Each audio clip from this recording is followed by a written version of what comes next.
Enough is enough. I've had enough of this.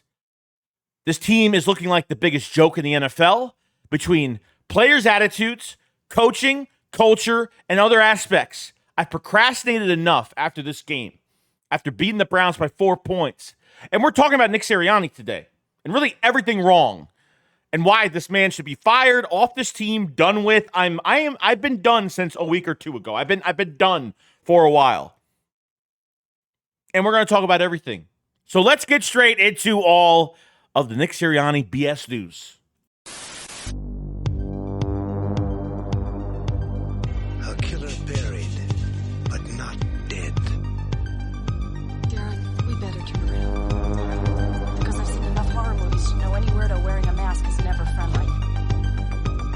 Yo, what is going on, guys? I hope everyone's having a fantastic day. It is a win for the Eagles this week, and, maybe people feel like this win feels like a loss in some cases because you only won against 4 points, 20-16 against one of the worst teams in football. But there are some questions, man. Not even questions, because I've already wanted this man off the team a couple weeks ago because I just didn't believe after 2 weeks of getting prepared for the Cleveland Browns.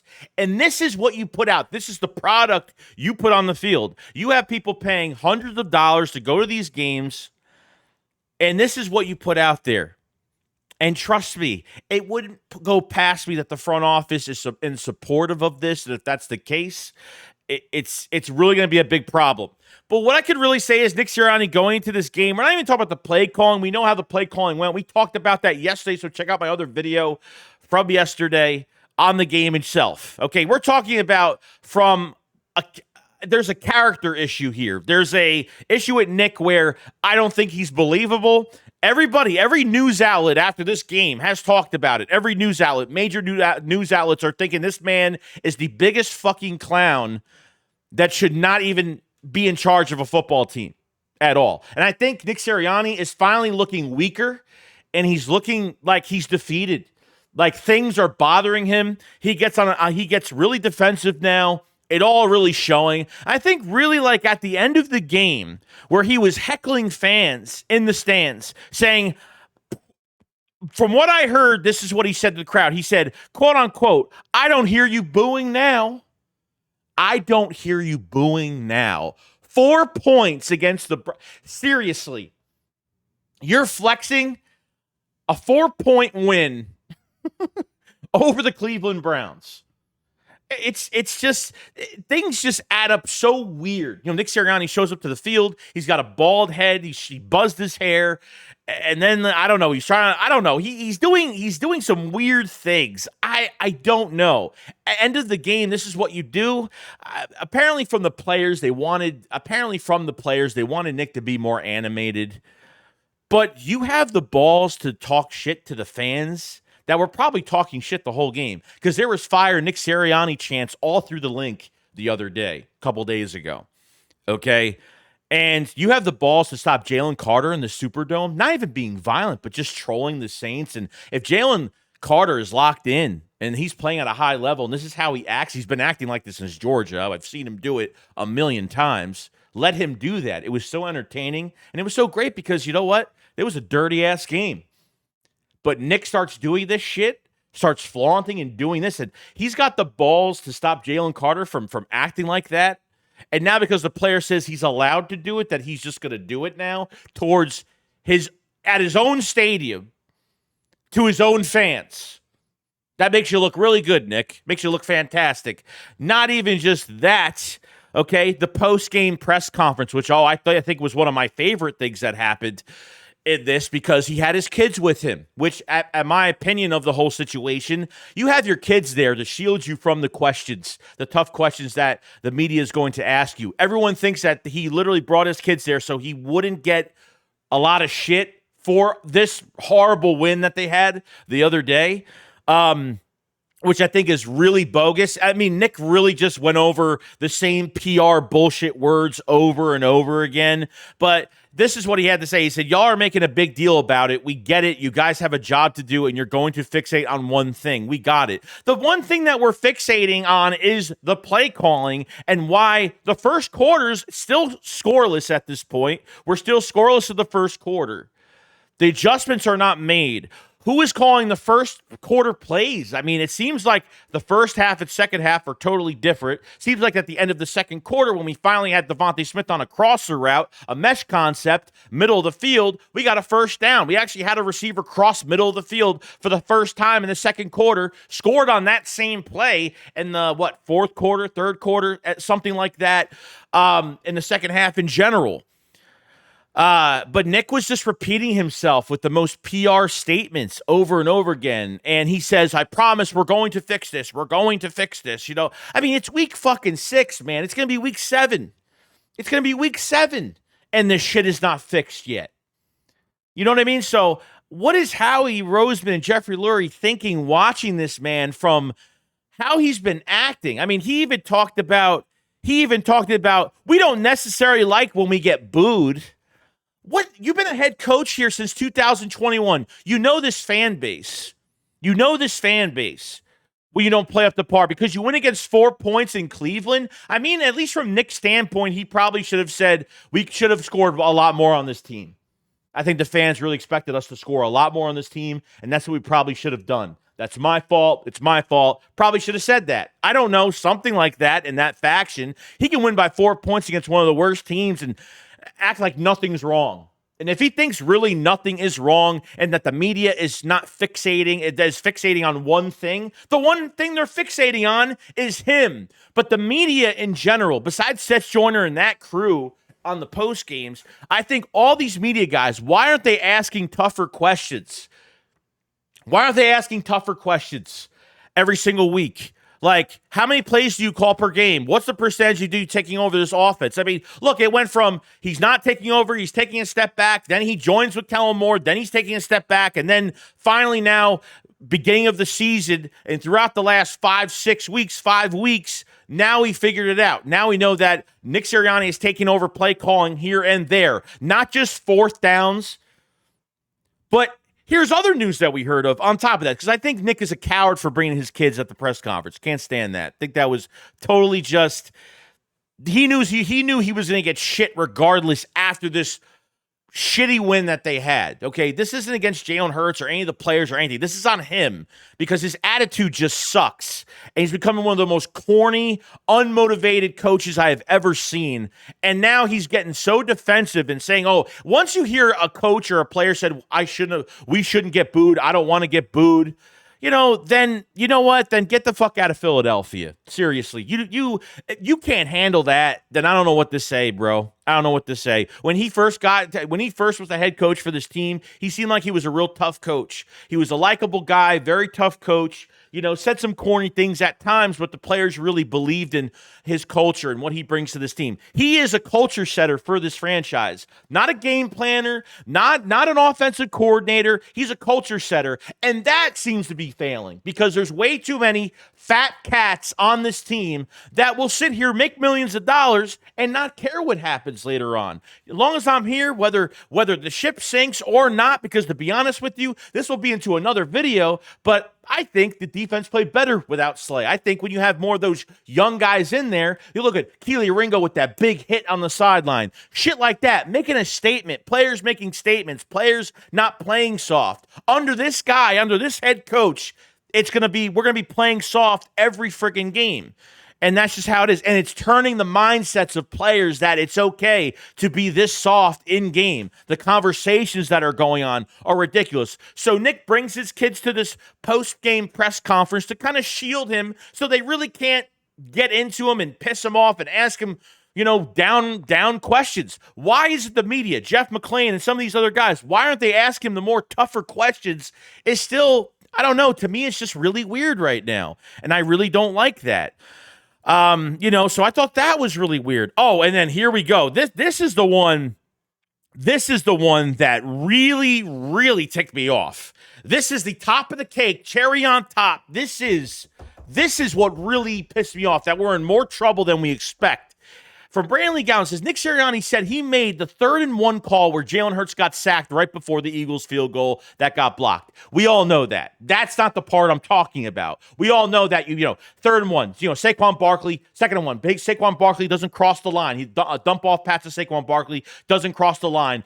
where he made a mistake there. Saquon Barkley made a mistake. So it's 3rd and 1. You drop your quarterback back on 3rd and 1. Drop him back. Take an easy sack. Just one of the most horrible plays. Then resulted in a blocked field goal that tied the game up 10-10. So there you go. Nick Sirianni dropping his quarterback back on 3rd down. Really smart. Here is the thing that really pisses me off, and this even drives me even further to say, how is this guy still in the building right now? Sirianni also said he made a defensive call that didn't work out instead of Vic Fangio. You are telling me right now that this head coach is overriding a fucking coordinator, is overriding Vic Fangio of all the people they respect that Nick says he respects, and leaves the defense to Vic. You're telling me that he actually overrides that coach? Seriously. This is the bigger problem. Now I'm starting to think, man, in 2022 with Jonathan Gannon, why that defense still was a good defense, but when Gannon came back to Philadelphia in 23, remember how aggressive Gannon was with the Cardinals? And we were like, wow, he's very aggressive. He looks like a different coach at defensive coordinator, just looks very different. You now think that Nick has, and I've already kind of known this, that Nick has had control over the defense a little bit, has got his hands on everything. This guy is getting his hands on everything. Everything now. What is the positive of keeping this coach in the building? Honestly, as much as Jalen Hurts has been playing bad at times, there was no turnover in this game, and statistics were good. Okay? And I understand there's going to be Nick Sirianni haters, Jalen Hurts haters, or nobody in between. And I'm the guy that's in between because I haven't liked both coaching and play from player to head coach. I have not. But guys, if literally coaches are telling you to throw in the same spot on 4 verts, whether Jalen Hurts throws a bad pass, good pass, whatever the case may be, this is not going to work out for me when it comes to this quarterback trying to produce or trying to get comfortable and have a rhythm in a game. If they're telling you to throw in 4 verts 3 times straight, what is he supposed to do? This is the issue I'm having right now. So now Sirianni has control over offensive play calling, control over now the defensive side of the ball. This is not good, guys. This is a cancer that needs to be cut out as soon as possible. Nick looks weak. Nick is very defenseless. He's literally either trying to screw this team up before he knows he's getting fired, or I have no idea. Is Jeffrey Lurie and Howie Roseman letting him say, you know what? If you feel like you could do this for another year, then go ahead and do it. But if you fail, you have the whole year to fuck this team up if that's what you're going to do. Is that what they're doing right now? Like, why aren't they intervening? Why aren't they... I mean, there's not even any rumors about Nick even being canned. I mean, nothing other than third-party outlets that are saying this, and me and other people that just don't like Nick Sirianni in general. This is one of the biggest faults we've ever had, man. This is really bad. Really bad. This guy has the power to fucking override a coordinator and his defensive coordinator. His 30-year vet coordinator, he can override him. I wonder how Kellen Moore feels about it. I wonder how Vic Fangio feels about that. You called a play for the defense? What the fuck? Who do you think you are, Nick Sirianni? Who do you think you are, honestly? Honestly, you're going to flex a 4-point win against the Cleveland Browns and then act as if there's no issues with this team at all. And you think the media is fixating on one thing? Because this is the one thing that's literally ruined this team since Shane Steichen has left the building. And the culture is starting to get really bad right now. The culture is and you're telling me, and here's another thing, and this is really the last thing, to be honest with you. We got into the locker room celebration, okay? The players look like it looks like there's no energy. Everyone's just looking at this guy, and it's just like, bro, I'm done. Nobody is looking at this guy taking him seriously. And he had this speech that was just really awkward. At the end of it, he was like, hungry and humble, hungry and humble. This is the guy that should never talk about being humble. If you know you're bad at something, know that you can't do it, and just don't do it. and maybe your team will be more successful. He even talked about my family is raised on this. It was the most awkward. It was like the most awkward. It was the most awkward locker room celebration I've ever heard from a coach. That never even hyped me up. I was just looking at him like, and the players were just like, there's no way that these players are on board with this. I'm sorry, but there's no way. I mean, Sirianni was literally like, my family is built on this, built on what I'm saying. My kids are raised on this. Like, it was the most awkward, like you're bringing his family into it. I don't know. It was just the most, I didn't get that at all. I really didn't get that. Guys, this is a big problem. You think quarterback is the bigger problem. It's not. This guy is fucking poison.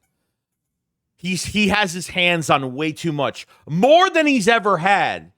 So is Jeffrey Lurie and Howie Roseman in support of this? Or are they saying, like I said, you have a year to figure this out, and they're just going to let him ruin the season just like that? Because I want to see, and this is for my own two eyes, and probably a lot of Eagles fans' two eyes. I want to see Jalen Hurts under Kellen Moore 100% without Nick being here. But Nick has to be gone. Out the building. Not that Nick is going to take a step back and then he's still in the building and we don't trust what's going on. I need Nick fired, out the door, out when I know he's definitely out 100%, and I know that this quarterback could actually be under this coordinator and start doing things properly and doing things right. Before I really make a decision on this quarterback, unfortunately, we're stuck with Jalen Hurts for the next couple of years, okay, before they can really do anything. So it's too bad for us. And I want to see Jalen Hurts under this coach. I want to see Hurts into a rhythm. I want to see a run game. I want to see a whole bunch. I want to see meshing. I want to see mesh concepts, crossers, hot routes, you name it. Saw little to none of that yesterday. That's the only reason when it comes to this quarterback connected to this head coach has got to get handcuffed in the fucking locker room before a game because you can't trust him. You can't trust him on game day. And he's fucking weird. And he's awkward. He's not a motivator anymore. He looks like a fucking joke. Okay? This guy is not a this guy has changed over time, and now he's complaining about the fans booing, and now he's being defenseless. He's being this is how he's acting now. I just don't like it. I don't like it. Please fire him. Please, for the love of fucking God, fire him. Please. I'm begging you just to do it and get it done. I think all this is it's so awkward. It's so corny. It's so cringy. It's some cringy shit now. And if I'm feeling cringy, and I'm not letting the hate of Nick Sirianni take over me, that anything he says is negative. Like, I try to look into what he's saying, and it just sounds so, it's like he's teaching a fucking Pee-wee league. No idea, bro. Let me know what you guys think in the comment section below about the situation. We're going to be talking about more on the live stream this week, but this is fucking horrible. This is really bad. His hands are over too much. And it's not demote him, no. You're not demoting him or keeping him in the building as something. No. Out. Bye. See you later. That's what I want. Let me know what you guys think about the situation with Nick, how he's acting. Do you approve? Do you think things will get better with Nick over time? I gave this team 2 weeks to get prepared for one of the worst teams in football, and that's the product they put on the fucking field. Joke. See you guys later. Peace out.